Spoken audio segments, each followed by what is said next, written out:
Alô você, o nosso vídeo já vai começar. Então, antes de começar, por favor, inscreva-se no nosso canal, curta e também ative o sininho para receber as novidades, tá bom? Bom dia, meus irmãos. Vamos abrir a palavra de Deus no precioso Evangelho de João, capítulo 15, versículo 16. Eu quero meditar com vocês nesta manhã sobre a gloriosa doutrina da eleição. Nós estamos comemorando hoje os 504 anos da Reforma, e o movimento da Reforma não descobriu e não inventou nada de novo, simplesmente fez com que a igreja retornasse às Escrituras Sagradas. E a doutrina da eleição, ela existe antes da Reforma. Não foi Calvino que inventou a doutrina da eleição. O Malafaia diz que a doutrina da eleição é uma doutrina do diabo. Ele não leu esse trecho da Bíblia, não. Porque veja quem é que diz aí. João, capítulo 15, versículo 16. O que que diz? Não foste vós que me escolhestes a mim. Pelo contrário, eu vos escolhi a vós outros, e vos designei para que vades e deis fruto, e o vosso fruto permaneça, a fim de que tudo quanto pedirdes ao Pai, em meu nome, Ele vos conceda. A primeira verdade que nós temos nesse versículo, e esse versículo registra a fala de Jesus, é Jesus que está dizendo. Se é Jesus que está dizendo, ela não pode ser demoníaca, essa doutrina, tem que ser bíblica, divina, gloriosa. E ele diz: não fostes vós que me escolhestes a mim, mas eu vos escolhi a vós outros. Eu não sou crente, eu não sou cristão, eu não sou filho de Deus, porque eu escolhi Deus. Foi Ele que me escolheu, por isso que eu sou. Amém? Veja lá em Atos dos Apóstolos, capítulo 13, versículo 48. Atos 13, versículo 48. Diz assim, se você quiser ler comigo, por favor, vamos lá. Os gentios, ouvindo isso, regozijavam-se e glorificavam a palavra do Senhor, e creram todos os que haviam sido destinados para a vida eterna. Eles creram, consequência, por causa da doutrina da eleição, da predestinação. Essa doutrina, ela é a mãe de todas as doutrinas da Bíblia. Se não existisse a doutrina da eleição, não existiria a doutrina da expiação, da justificação pela fé, da santificação, da glorificação. Não haveria a doutrina da segunda vinda.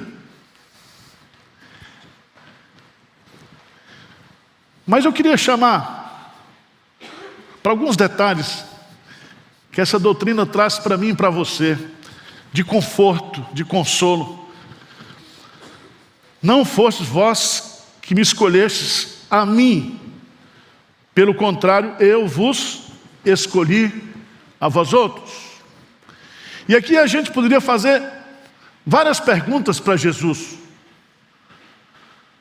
E a primeira pergunta era: quando foi que o Senhor nos escolheu? E Paulo vai dizer lá em Efésios capítulo 1, que Ele nos escolheu antes da fundação do mundo.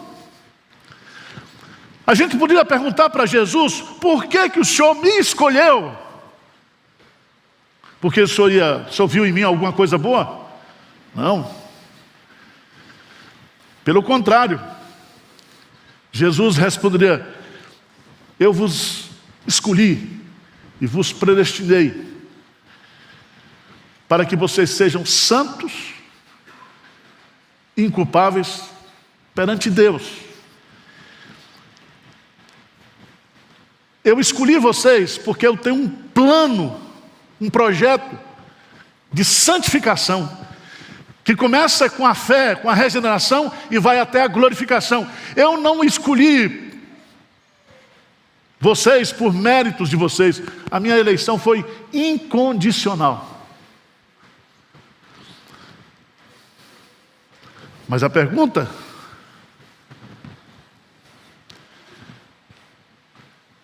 que eu queria que você fosse para Marcos capítulo 3. Marcos capítulo 3.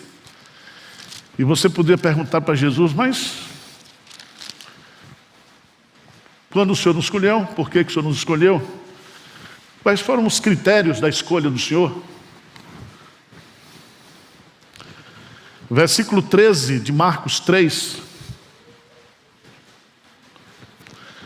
Versículo 13, vamos ler juntos? O que diz aí? Depois subiu ao monte e chamou os que ele mesmo quis. Repete aí. Os que ele mesmo quis. O que é isso? Vontade soberana de Deus. Ele escolheu quem ele quis escolher. Por isso que Paulo diz que o vaso não pode dizer para o oleiro: por que me fizeste assim? Então essa doutrina da eleição se fundamenta na total soberania de Deus.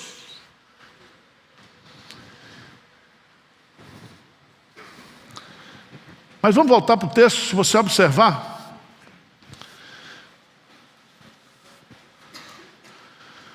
não fostes vós que me escolhestes a mim, pelo contrário, eu vos escolhi a vós outros. E aqui os pronomes são pessoais. E nós vamos entender que essa escolha de Jesus é uma escolha nominal, pessoal.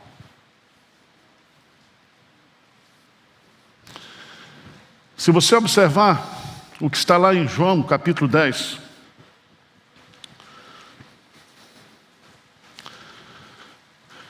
no versículo 14, depois de fazer sair todas as que lhe pertencem, vem adiante delas, e elas o seguem, porque lhe reconhecem a voz. Eu sou o bom pastor da vida pelas ovelhas.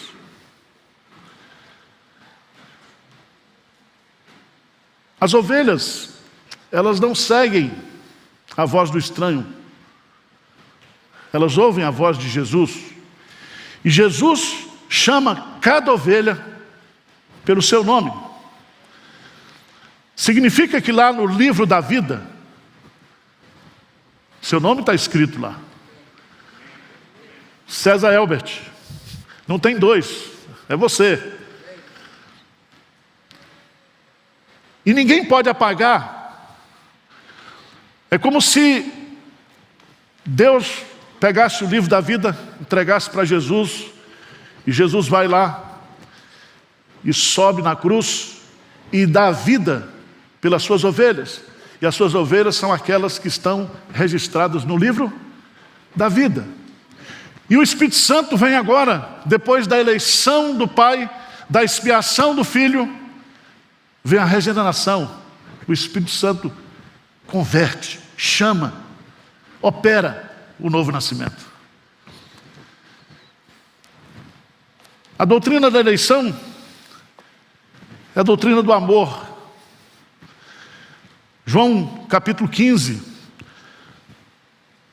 versículo 13, Jesus diz assim: ninguém tem maior amor do que este, de dar a alguém a própria vida em favor dos seus amigos. Então, eu queria que nesta manhã você adorasse a Deus, você glorificasse a Deus, porque você foi escolhido por Deus para ser dele, exclusivamente dele. E dele ninguém pode tomar você. Nada, nem ninguém poderá afastar você do amor de Deus que está em Cristo Jesus. Você é um eleito, você é um escolhido de Deus. Amém? Agora, o texto segue, porque Jesus disse: não fostes vós que me escolhestes a mim, pelo contrário, eu vos escolhi a vós outros. Mas Ele nos escolheu e nos designou, nos deu uma missão. Qual é essa missão? E vos designei para que vades e deis fruto, e o vosso fruto o quê? Permaneça. Vamos entender o que Jesus está querendo dizer aqui com a palavra fruto. Se nós pegarmos no texto de João capítulo 15, o primeiro fruto é o fruto da regeneração, é o fruto da comunhão com Cristo. Ou seja, eu vos designei para que vocês deem fruto, ou seja, para que vocês permaneçam em mim, e para que essa comunhão espiritual ela cresça, ela se aprofunde, ela amadureça. Então fruto aqui significa comunhão, em primeiro lugar. Mas fruto também, se você for para Gálatas capítulo 5, fala que fruto também significa caráter. Fala do fruto do Espírito, fala da luta da carne que milita contra o Espírito, as obras da carne, mas o fruto é do Espírito. Significa que eu e você fomos designados para que o Espírito Santo produza em nós o caráter de Cristo, o fruto do Espírito. Significa que o projeto de Deus, Ele nos escolheu para sermos conformados à imagem de Jesus. Entenda o que Paulo vai dizer, por favor, lá em Romanos capítulo 8. Romanos capítulo 8. Por favor, dá uma olhadinha lá. Eu queria que você entendesse o que Paulo está colocando aqui.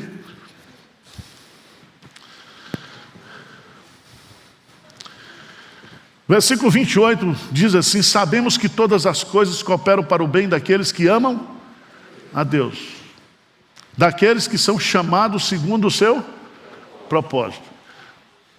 Aqueles que Deus predestinou, Deus chamou.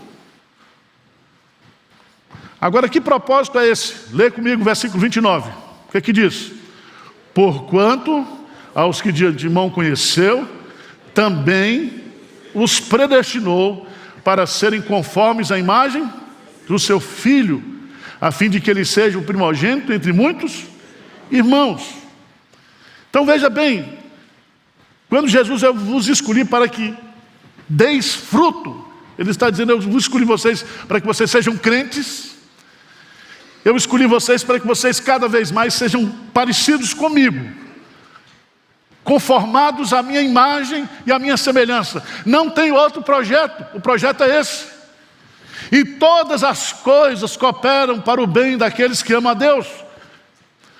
Tudo que acontece na minha vida, na sua vida, tem uma única finalidade: é cumprir esse propósito da eleição, nos conformar à imagem do seu Filho. Amém? Você quer projeto mais grandioso do que esse? Mas é interessante a gente entender que fruto também significa produtividade espiritual. Lembra que lá em Isaías capítulo 53, Jesus Cristo deu a sua vida por nós. E Hebreus, citando isso, diz assim, que ele, vendo o fruto do penoso trabalho da sua alma, ficou o quê? Satisfeito. Então, o fruto é resultado, é produtividade. E se nós fomos designados por Cristo, eleito por Cristo para dar fruto, significa que nós temos que ganhar almas para Jesus. Que nós temos que ganhar pessoas para Jesus. Porque esse fruto é o que permanece. Significa que eu e você, nós somos escolhidos, fomos chamados, mas depois nós somos designados, enviados para dar frutos, para ganhar o maior número possível de pessoas através do nosso testemunho, da pregação do Evangelho.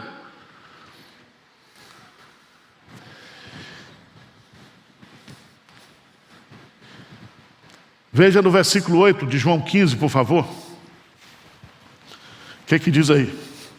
Nisto é glorificado meu Pai, em que deis o quê? Muito? Pouco? Mais ou menos? Muito. Muitos frutos. E quando a gente der muitos frutos, diz assim, assim vos tornareis o quê, meus discípulos. Presta atenção, Jesus pagou o preço da redenção. Nós temos que pagar o preço da proclamação da redenção. A fé vem pelo ouvir e ouvir a palavra de Deus. Você não foi escolhido para ficar sentado. Você não foi escolhido para ficar dentro de uma redoma. Você não foi escolhido para ficar no mosteiro. Você não foi escolhido por Deus para viver a vida cristã do jeito que você quer. Pelo contrário, eu vos designei para que vades e deis fruto. E o vosso fruto o quê? Permaneça.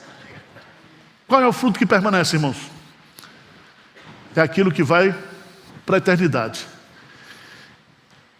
E só há duas coisas eternas no cristianismo: a palavra de Deus e as pessoas. Tudo passa, tudo passará, mas as pessoas permanecem, e a palavra de Deus é eterna. Passarão os céus e a terra, mas a palavra de Deus permanece para sempre, para sempre.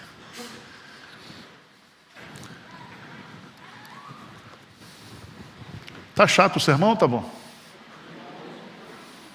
Fala a verdade. Vocês estão entendendo? Você é um escolhido de Deus.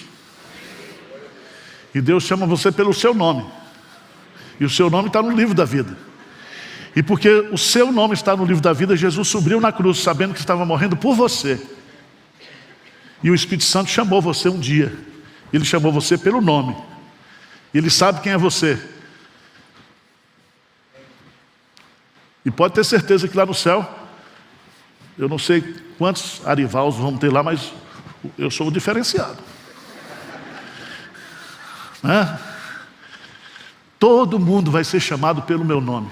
Servo bom e fiel. Entra no gozo do teu Senhor. Mas, irmãos, mas há uma terceira verdade nesse versículo. Deus nos escolheu para frutificar. Mas veja que ele termina o versículo dizendo assim: a fim de que tudo quanto pedirdes ao Pai em meu nome, Ele vos conceda. O que é que significa isso? Significa que nós somos escolhidos por Deus não somente para frutificar, mas para mantermos uma vida de oração. Porque os presbiterianos gostam muito desse negócio de eleição para salvação. Não é assim? Mas veja o que Jesus... Vamos dar um pulinho lá em Lucas. Lucas capítulo 18. Lucas é o evangelista da oração. Lucas capítulo 18. Versículo 7, por favor. Lucas 18. Versículo 7. Vamos ler juntos? O que é que diz? Não fará Deus justiça aos seus escolhidos, que a Ele clamam dia e noite, embora pareça demorado em defendê-los? Quem são os seus escolhidos? Somos nós. Nós temos que clamar a Deus quando? Dia e noite. Significa que nós somos escolhidos para ter uma vida de oração e para receber de Deus bênçãos como resposta da oração. Está aí no texto. Porque tudo, e o vosso fruto, a fim de que tudo quanto pedirdes ao Pai em meu nome, Ele vos conceda. Nós estamos comemorando a reforma, e a gente fala muito sobre esses 5 solas aí, foram repetidamente falados, né? Tem o 6º sola, que é o sola de sapato, que a pessoa tem que andar também, que ninguém fala, né? Mas Jesus Cristo diz: olha, eu escolhi você para que você dê fruto, mas para que você também tenha uma vida de oração com o Pai, um relacionamento com o Pai, e que através desse relacionamento, tudo que você precisar, necessitar, você vai pedir ao Pai, e Ele vai dar por causa do meu nome, por causa do que eu fiz por você, por causa da minha justiça. Por isso que nós oramos em nome de Jesus, por isso que nós clamamos pelo nome de Jesus, por isso que o nome de Jesus é poderoso.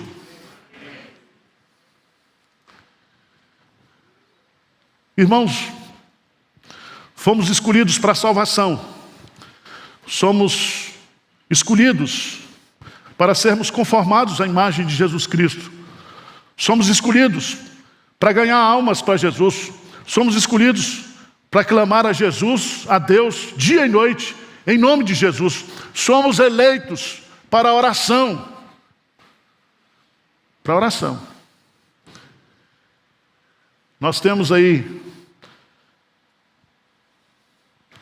no curso de discipulado, você poderia pegar, se você não fez, uma série de estudos dizendo eleitos ou escolhidos para a oração. Por isso que quando eu e você, nós não oramos, nós pecamos. Quando nós deixamos de orar, nós cometemos a omissão da oração.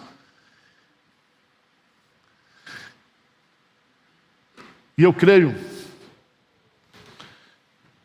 e Jesus vai dizer aqui, a fim de que tudo quanto pedires ao Pai em meu nome, Ele vos conceda. Que promessa gloriosa. O que você está precisando? Você é um eleito de Deus. O que você está precisando que Deus lhe conceda nessa manhã? Você foi escolhido para entrar na sala do trono e dizer para o Pai: Pai, eu preciso disso, disso, disso. Eu preciso de Ti. Não existe privilégio maior no mundo do que ter acesso à presença de Deus através de Jesus Cristo.